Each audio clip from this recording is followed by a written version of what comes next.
we shot 12 IUs of Novolin R this morning about 5:30, and it's 6:15.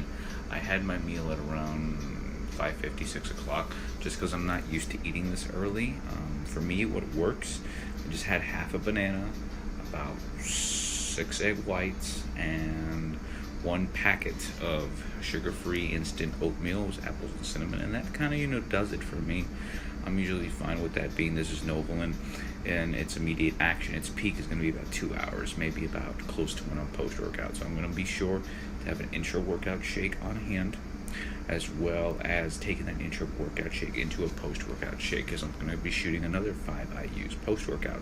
The reason why I'm doing this is I'm experimenting with the windows and the peaks of Novolin R. I want to know when I feel the first kind of half of the peak and the second half of the peak, when it starts kicking in, when it starts leaving the body. We've got to know these. Waited about an hour, maybe hour 15 minutes to let my food digest, let it properly assimilate. Now I'm heading to the gym. It's about 6 a.m. Wait, no, sorry, 7 a.m.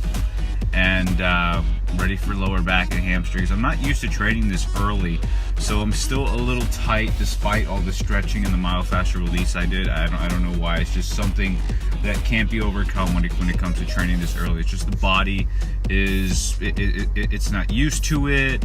This is something new, but you know what? It shocks the body. It gives it something new to adapt to. It's not like I'm training at the same time, same hour every day. So we got lower back, hamstrings. I'm saying it again. We're going to get our wrist straps on, our weight belt. We're starting off with deadlifts as usual, moving on there from rack pulls and then to leg press. The reason why I'm incorporating the leg press here, I know it's a quad movement, but it's also a hamstring movement depending on how you rotate your feet. I'll show you guys that. Place our feet a little bit lower on the leg press stand and rotate our toes outward. We're going to abduct them away from the body, and what that's going to do is allow more hip involvement. It's going to work the inner portion of the legs versus the outer portion where the teardrop quad is. So I'm going to try hitting that shortly after. Those are going to be my 3 main compound movements. From there, we're going to move on to dumbbell deadlifts, as we always used to, and trap bar deadlifts. So it's going to be a lot of picking shit up off the floor from different and various angles. That's what I feel is the best way to build a very strong posterior chain, with the exception of barbell rows, weighted pull-ups, which you do on other days. So get ready, amigos. This is going to be a great workout. Let's hope that I don't go hypoglycemic during this, because I shot 12 IUs. If I do, I have on hand my extra sugar. So we are here. Very short drive. Takes me 5 minutes. All right.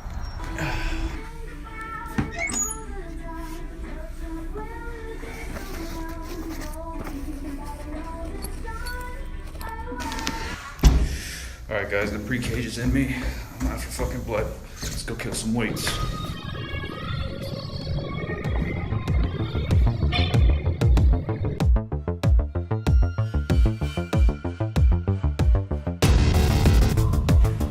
Alright, good morning everybody. You know how I like to start my lower back workouts, doing a conventional deadlift for 50 repetitions. You heard it, 50 repetitions. Here I have 135 pounds. This will get the blood pumping, mindset in, the pre-workout assimilated, and the muscles ready for the oncoming workout. High repetition sets allow synovial fluid and blood to go along all the joints, especially this is a very compound, complex movement. So let's get ready.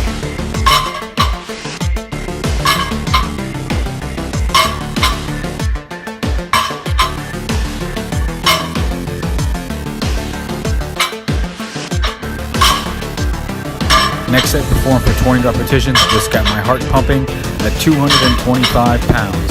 Again, same strict form, monitoring my breathing in and out at each top and bottom portion of the rep.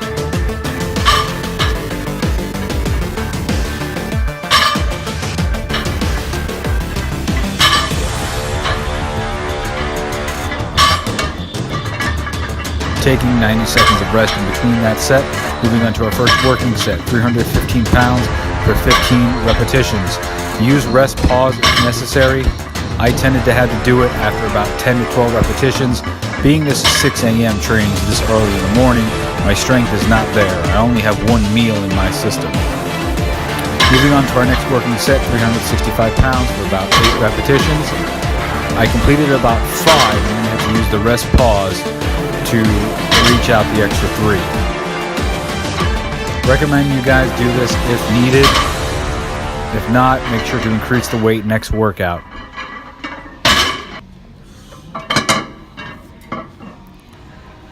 Moving on to our heavy sets now of 5 repetitions. This is 405 pounds on the bar.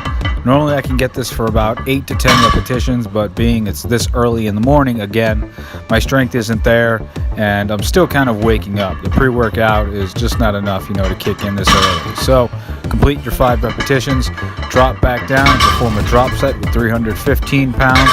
Perform another 10 to 12 repetitions, or as many as you can if possible.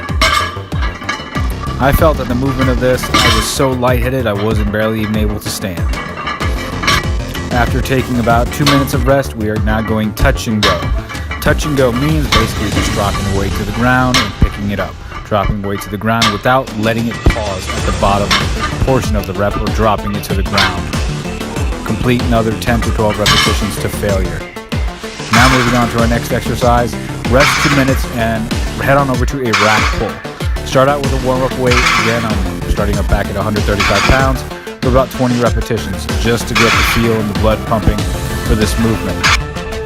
Next set performed is with 225 pounds, another warm-up set done for 10 repetitions.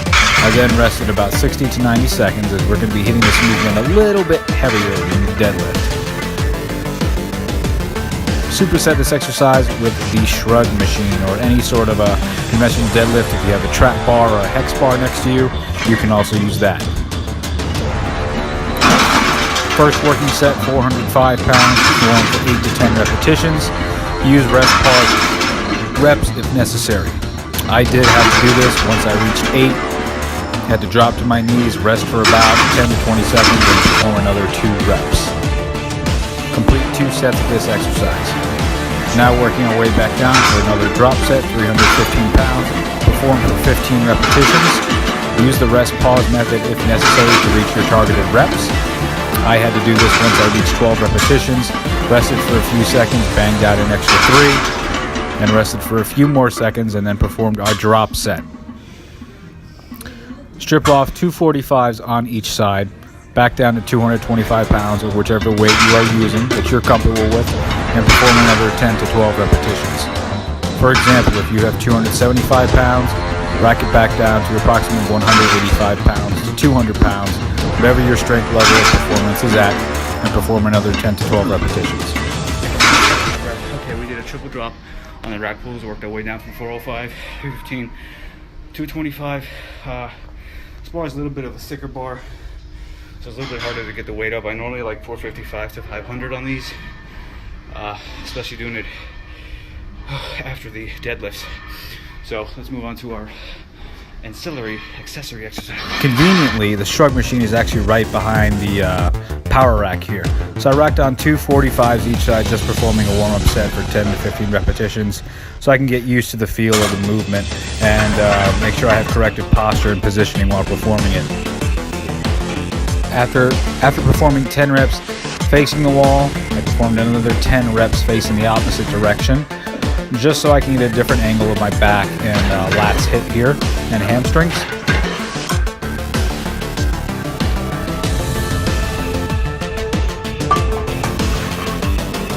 The rack pulls allow about a second to a second and a half at the starting point of the movement. That allows me to get my hips back in posture. If I do it too quick, I can kind of allow a spinal decompression, a lot of too much extension. I don't want to do anything. So we'll be doing a deadlift first, and regular fronts. After adding a plate, working on to our first working set here, there are 3 plates aside and performing for 20 repetitions. I'm performing this at a very, very fast motion, kind of bouncing the weight to get the weight up. This definitely got my heart pumping. I did as many as I could until I kind of felt to a point where I needed to stop. I then reversed the movement and faced the opposite direction, performing another 10 to 12 repetitions to failure. I did have to use rest pause to complete my targeted reps.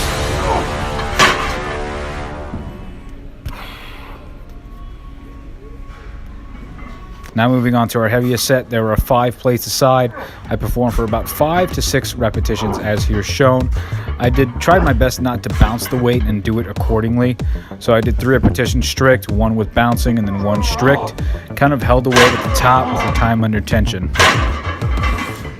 Moving on to our next exercise, this is the leg press. I just have 2 plates aside. I feel this is a great warm-up, not only for the quads and the knees, but also stimulates the hamstrings in a way. I rotated my toes outward and targeted more the inner hips as opposed to having them inward and hitting the quads. Perform 10 to 20 repetitions to failure. Superset this exercise with a lying leg curl. This machine has a little bit of a different posture, and I know that the video had clipped out, but due to the signal that this gym had on my phone, part of the video was clipped out. Superset this with a 1-legged leg press, 10 to 20 repetitions per side to failure. Again, I'm aware that the video had clipped out here and turned black. Just make sure that you're having correct posture throughout this movement. If possible, you can always press against your knee or hold your hand up against your leg to allow assistance while performing the reps once you reach failure.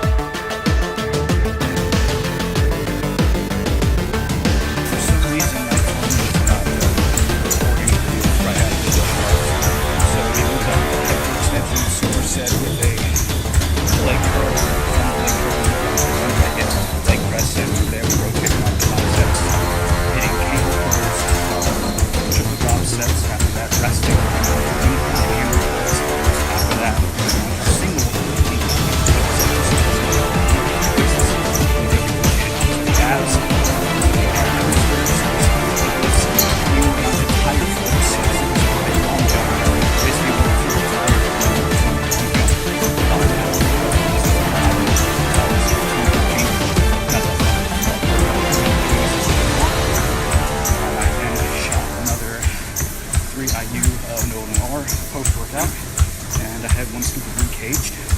When I get home, I'm going to have my meal.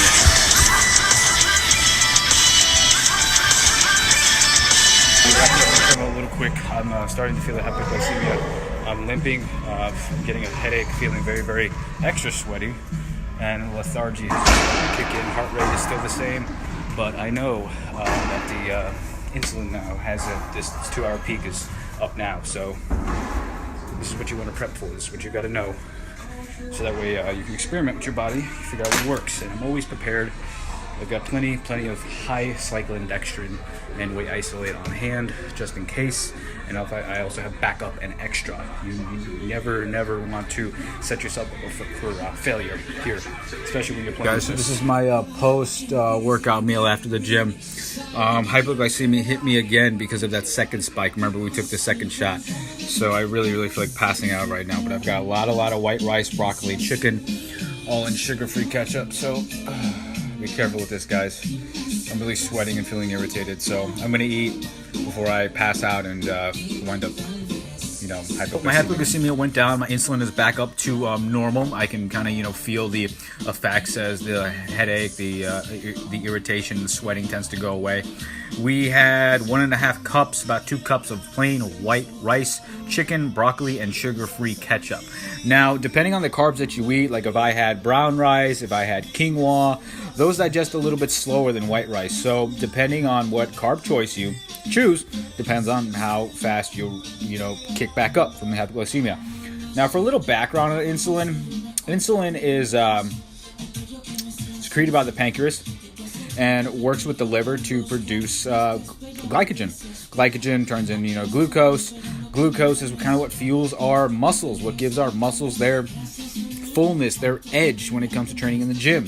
So more insulin you have, more protein synthesis you have. I believe that's also linked to it. How day 33 of 56 To Recomp Trainer kind of didn't flow and didn't sync. For some reason, while I was training, my recording had stopped. It wasn't allowing me to film anymore, so it filmed half the workout, the other half wasn't filmed. So I managed to fix the phone actually when I was doing my cardio at the very end. So though the video is cut off, I will still post the entire workout as far as exercise selection sets, repetitions, and how kind of the day went. Other than that, I am sitting now at home. I had my shift, and I am enjoying a movie while eating my bowl of casein mixed with almond milk and bee pollen. So, I will see you guys tomorrow. Active rest day.